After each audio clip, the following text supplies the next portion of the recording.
हम करेंगे current ratio कैसे निकाला जाता है। तो आज की इस वीडियो में हम करेंगे करंट रेशियो से रिलेटेड एक न्यूमेरिकल।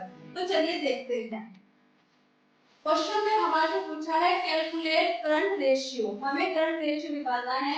हमें कुछ इंफॉर्मेशन दी गई है, इनके बेस पर हमें करंट रेशियो निकालना है। तो चलो सबसे पहले हम करंट रेशियो निकालने से पहले हम लिख लेते हैं करंट रेशियो का फॉर्मूला क्या है। तो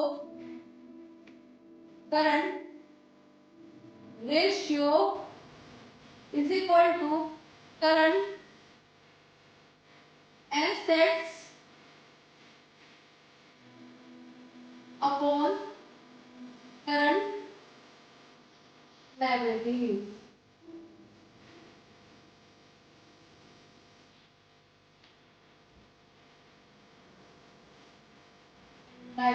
ठीक है। अब देखो करंट रेशियो का फॉर्मूला हमारा क्या है, current assets upon current liabilities. इसको करंट रेशियो को हम हिंदी में कहते हैं चालू अनुपात इज इक्वल टू, कैसे निकाला जाता है, चालू संपत्ति अपॉन चालू दायित्व। ठीक है। अब देखो हमारे पास ये कुछ इंफॉर्मेशन है, इसके बेस पर हमें निकालना।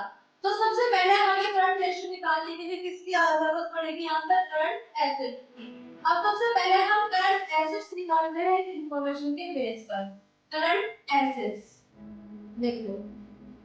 सबसे पहले हमें इसमें दिया हुआ है डेब्टर। तो डेब्टर्स हमारे लिए क्या होते हैं, करंट एसेट्स ही मानते हैं हम डेब्टर्स को, क्योंकि जो डेब्टर्स होते हैं उनको उनको हम कन्वर्ट कर सकते हैं कैश में एक साल के अंदर, इसलिए हम इसको क्या मानते हैं, करंट एसेट। तो डेब्टर्स प्लस प्लान। प्लान हमारी एसेट्स होती है, लेकिन यह हमारी करंट एसेट्स नहीं होती, ये हमारे होते हैं नॉन करंट एसेट्स, यानी कि गैर चालू संपत्ति है, तो इसको हम इसमें इंक्लूड नहीं करेंगे। गुडविल, गुडविल भी हमारी क्या है, गैर चालू संपत्ति है, तो इसको भी हम इसमें इंक्लूड नहीं करेंगे। गुडविल को, गुडविल कैसे, जब हमारी एसेट्स होती है इंटेंजिबल एसेट्स होती है। ठीक है। अब देखो स्टॉक, स्टॉक हमारा क्या है, करंट एसेट्स है, तो स्टॉक को हम इंक्लूड कर लेंगे। प्लस क्रेडिटर्स, क्रेडिटर्स हमारे लिए क्या होते हैं, चालू दायित्व है, करंट लायबिलिटीज में इंक्लूड होगा ये।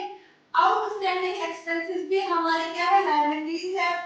बिल्स पेबल हमारी करंट एसेट्स है। प्लस प्रीपेड एक्सपेंसेस हमारे क्या है, करंट एसेट्स है, तो इसे भी इंक्लूड करेंगे।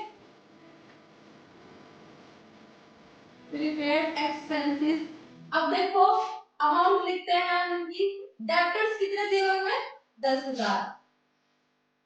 प्लस स्टॉक है हमारे पास 40,000। प्लस बिल्स रिसीवेबल है हमारे पास 30,000। प्लस प्रीपेड एक्सपेंसेस है हमारे पास 20,000। इन सबको ऐड कर देंगे तो हमारे पास निकल के आ जाएगी करंट एसेट्स, यानी कि चालू संपत्ति। 1,00,000 आ जाएंगे हमारे पास, चालू संपत्ति हमारे पास निकल कर आई 1,00,000। ठीक है। अब हमने करंट एसेट्स निकाल ली है, अब हमें क्या चाहिए, करंट लायबिलिटीज। करंट रेशियो निकालने के लिए हमें करंट लायबिलिटीज की भी जरूरत है, तो हमें करंट लायबिलिटीज निकालनी है। देखो अब डेब्टर्स हमारी क्या है, एसेट्स हो गई, प्लांट हमारी नॉन करंट एसेट्स है, गुडविल भी हमारी नॉन करंट एसेट्स है, स्टॉक हमारी करंट एसेट्स हो गई। क्रेडिटर्स, क्रेडिटर्स हमारे क्या होते हैं, लायबिलिटीज। प्लस आउटस्टैंडिंग एक्सपेंसेस,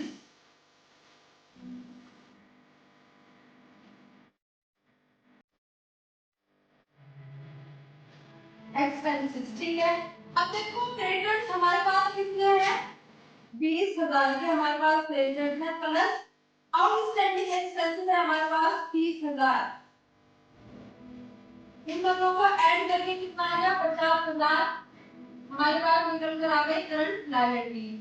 अब देखो हमें करंट रेशियो निकालने के लिए दो चीजें चाहिए थी, एक तो करंट एसेट्स और एक करंट लायबिलिटी। अब दोनों हमारे पास निकल कर आ गए। करंट एसेट्स कितनी है हमारी, 1,00,000। फॉर्मूले में अगर हम अप्लाई करते हैं तो current ratio is equal to current assets, तो करंट एसेट्स कितनी निकल गए हमारे पास, 1,00,000 अपॉन करंट लायबिलिटीज, तो करंट लायबिलिटीज भी हमने निकाली कितनी आई हमारे पास 50,000।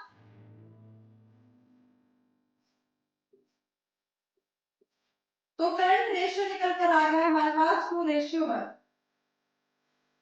देखो बिल्कुल सिंपल सा क्वेश्चन था ये, इसमें हमें कुछ नहीं देखना था, सिर्फ ये देखना था कि जो हमें इंफॉर्मेशन दी गई है इनमें से कौन सी हमारी करंट एसेट्स है, किनको हम करंट एसेट्स में इंक्लूड करेंगे और किनको हम करंट लायबिलिटीज में इंक्लूड करेंगे, और कुछ ऐसे एक्सपेंसेस में से या ऐसे एसेट्स भी हमारे पास थी जिनको हम नॉन करंट एसेट्स या नॉन करंट लायबिलिटीज मानते हैं, उनको हम करंट रेशियो निकालते टाइम इंक्लूड नहीं करेंगे।